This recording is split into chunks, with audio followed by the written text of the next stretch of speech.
Talks, hour number 3 of the show. Excuse me, I had a sneezing fit during the break, so I'm still trying to get back. That's what the doctors think kicked my heart out of rhythm, was one of my world famous violent sneezing fits. So still trying to work myself back into it.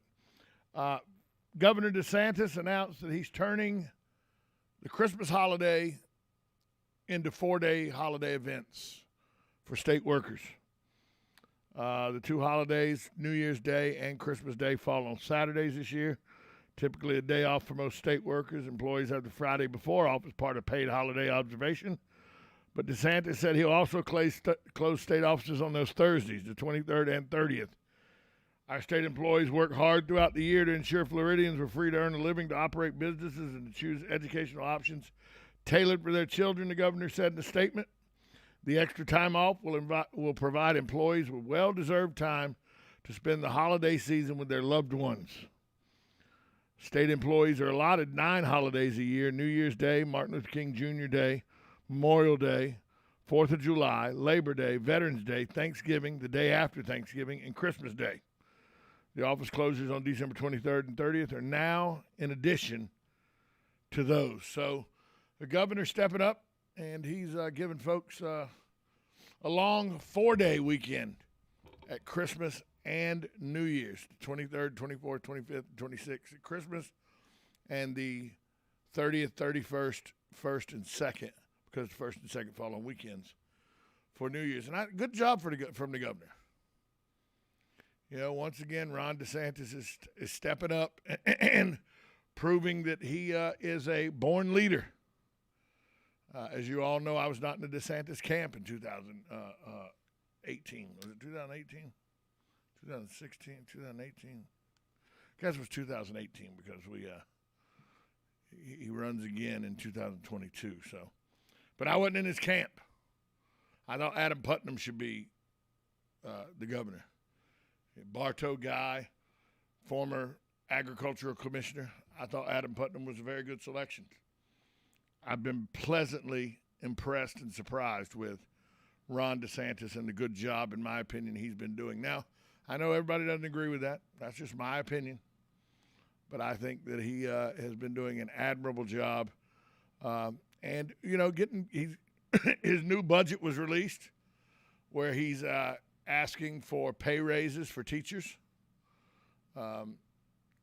getting them more money so that they can we can better compete education-wise. Because I'm telling you, one of the very reasons that when I got my teaching degree, that I chose to teach in a state that was not my home state. I didn't teach in Georgia or Florida, the two states that I consider my home states, because the pay equity was garbage compared to other states in and around the area. I taught in North Carolina. Taught for Anderley Academy and then Avery County High School in North Carolina, and Boone and Banner Elk, North Carolina, because the pay was better for starting teachers. The pay was better for teachers with experience. The incentives were better to coach. And yes, believe me, to pay teachers better. You don't go into the education profession because you're trying to get rich. You go because you have a calling for it. I loved it because I wanted to show kids that history was not boring. History was not this terrible subject that nobody wanted to do. I didn't get into it to make a lot of money. I knew you weren't going to make money. I knew I had to subsidize my income by coaching. What a football coach in Georgia made to coach linebackers and running backs, which is what I did my first year. They made for the whole football season about $3,400. That's a 10-game season plus the playoffs if your team makes the playoffs. If you don't know anything about coaching, it's not you get to school at 6:30, 7 in the morning, and you don't leave the grounds till 10, 10:30, 11 o'clock some nights, and you look at game film on Saturdays and Sundays. That same job in North Carolina paid $4,900, a full $1,500 more to be a coach in North Carolina. So that's why I chose to teach in North Carolina. And so Ron DeSantis is addressing some of those issues by upping teachers' pay. We have to compete. We have to be able to keep our finest here at home. And pay equity is a big deal. You know, when I was a kid, most of you that are listening to my voice, when we were kids, teachers didn't have to buy stuff for their classrooms.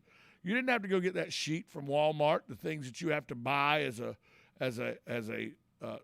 family of a student going into a classroom so that student could take them to the classroom. You didn't have to buy reams of copy paper. You didn't have to buy napkins, Kleenex and stuff like that to take with you to school. That was all provided by the school systems. Now teachers provide that stuff, or we provide that stuff individually. Pay equity is a big deal in the teaching world.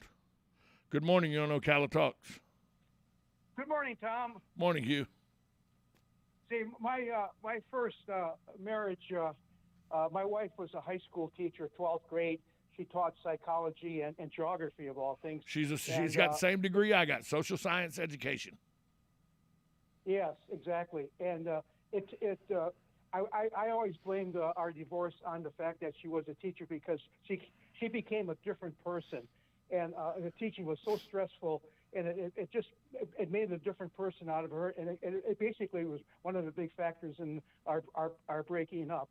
But I've met a lot of teachers through her at different events and stuff, and it's really a tough career for people, and it's just when you go to a party with teachers, all they do is to complain about this, that, and everything else, and not so much the fact that they don't make any decent money, but it's all the other factors. Well, here's the problem with teaching, and I taught for 5 years. If your students do well and they pass and they get all the grades they're supposed to do, well, that's what they're supposed to do. You're their teacher. You did your job. So what? You don't look for kudos for that. You did your job as a teacher and got everybody passed. But if they all fail, because they don't want to do the work or anything, what kind of teacher are you? You couldn't motivate those kids to do that work and everything. So if your class does well, your class is supposed to do well. That's what you're supposed to do as a teacher. If your class does bad, how bad a teacher are you that you can't motivate your kids to be successful?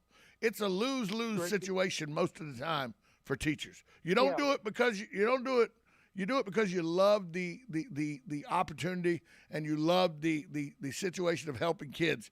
You don't do it to get pats on the back because those are few and far between.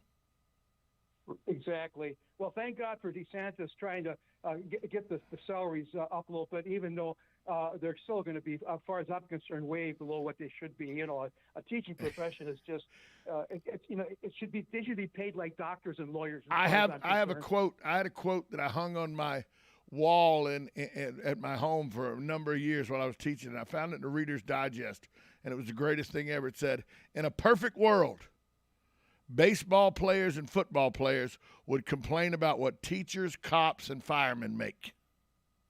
That's very good. Yeah. Thanks for the call, anyways, Hugh. Okay, thanks. Take care. In a perfect world, teachers, cops, and firemen should make the money NFL and Major League Baseball players make, and the Major League Baseball players and NFL guys should make what teachers make. That's a perfect world. We're going to take a break. When we come back, decade-old debate. It's not really that difficult of a debate, but if you're a tree hugger, you might not like what I'm going to say next. We're talking about saving the manatee. We'll do that next right here on 1370 AM, 96.3 FM. This is WOCA. The Source. Hi, this is JP from Penn Flooring here in Ocala. I would like to invite you to come in and visit our spacious showroom where we have solutions for every style and budget. From wall-to-wall carpet to hardwood floors and tiles, we have an unsurpassed selection of flooring. At Penn Flooring, we've provided quality customer service with a family touch for over 25 years. Visit our website at pennflooring.com or come by our showroom, 1201 Southwest 17th Street, just over the bridge. Penn Flooring, quality customer service with a family touch. Are you wasting time boxing up packages, and going to the post office or the UPS store? Are you tired of not knowing what you'll pay when you get there? Just Ship offers pickup service and flat rate packaging and postage rates, which takes the guesswork out of shipping while saving you time and money. So quit wasting valuable time and money. Call or text Just Ship at 352-234-3840. That's 352-234-3840. Just Shipped. Are you or your loved one being released from a hospital and wondering how you'll manage? Inform your physician that you want to go to Palm Garden of Ocala at 2700 Southwest 34th Street for your rehabilitation. Palm Garden provides pain management, post-discharge follow-up, diabetic care, psychosocial support, and so much more. Plus, they even offer outpatient rehab. This award-winning care facility has a team of licensed professionals dedicated to enhancing your independence. Call 352-854-6262 today. Think you know Dex Imaging? Think again. In the office, streamlining communications. In the field, delivering top-notch service, enhancing productivity and reducing downtime. In the data center, a part of the growing digital document revolution. In the world of business, supporting entrepreneurs and helping companies grow. In the forefront of technology, developing cutting-edge document management solutions. So if